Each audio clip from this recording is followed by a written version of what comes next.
Asia के सबसे बड़े एयर शो एरो इंडिया 2023 का आगाज कर्नाटक की राजधानी बेंगलुरु में हो चुका है। खुद प्रधानमंत्री नरेंद्र मोदी ने सोमवार को इस एरो शो का उद्घाटन किया, जो कि इस बार का थीम दिया गया है made in India made for the world, यानी कि भारत जो अपने एयरक्राफ्ट बना रहा है वो अब दुनिया के लिए यानी कि मित्र देशों के लिए बना रहा है। और इस बार का खास आकर्षण जो है इस एरो शो का वो है HLFT-42 एयरक्राफ्ट, जो कि HAL तैयार कर रहा है। ये उसका मॉडल है, Hindustan lead fighter trainer aircraft ये तैयार कर रहा है। ये सुपरसोनिक का ट्रेनर एयरक्राफ्ट है जो HAL तैयार कर रहा है, यानी कि जो फाइटर पायलट है जिनकी एडवांस ट्रेनिंग होती है रफाल के ऊपर या फिर सुखोई फाइटर जेट के लिए, तो उनकी शुरुआत में जो ट्रेनिंग होती है वो इस तरह के ट्रेनर एयरक्राफ्ट पर होती है जो कि सुपरसोनिक होते हैं। अभी भारत जो है वो विदेशी ट्रेनर एयरक्राफ्ट पर निर्भर रहता है ट्रेनिंग के लिए अपने फाइटर पायलट के लिए, लेकिन अब इसको तैयार कर रहा है HAL। और इस पर खास जो है वो इस HLFT-42 पर जो हनुमान जी की जो है तस्वीर लगाई गई है। ये देखिए, Hanuman ji the storm is coming, ये तस्वीर लगाई गई है इसलिए क्योंकि ये सुपरसोनिक ट्रेनर एयरक्राफ्ट है और माना जाता था कि हनुमान जी जो हैं रामायण में जिनका जिक्र है कि वो सुपरसोनिक की रफ्तार से आसमान में उड़ते थे, आसमान में अपनी उड़ान भरते थे। इसीलिए जब सुपरसोनिक ये ट्रेनर एयरक्राफ्ट जो HAL तैयार कर रहा है तो उस पर हनुमान जी की भी ये तस्वीर लगाई गई है।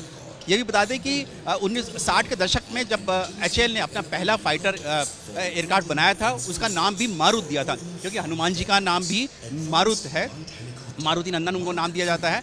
और रामायण में जब लंका में मेघनाथ से लड़ते हुए लक्ष्मण जी घायल हुए थे, उस वक्त जब उनके लिए संजीवनी बूटी लाने के लिए हनुमान जी जो थे लंका से उन्होंने उड़ान भरी थी हिमालय पर्वत के लिए, द्रोणागिरी पर्वत पर, और वहाँ से वो संजीवनी बूटी लेकर आए थे। रात में जो कि सुबह से पहले उनको लेकर आनी थी, तो उससे पहले वो लेकर आ गए थे।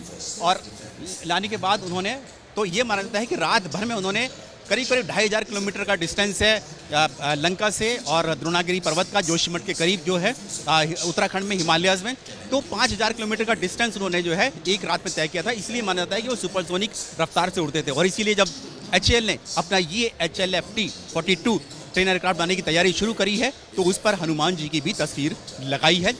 हालांकि अभी सिर्फ ये मॉडल है, अगले 5-10 साल लग जाएंगे इसको बनाने में HAL को, यानी कि हिंदुस्तान एरोनॉटिक्स लिमिटेड को।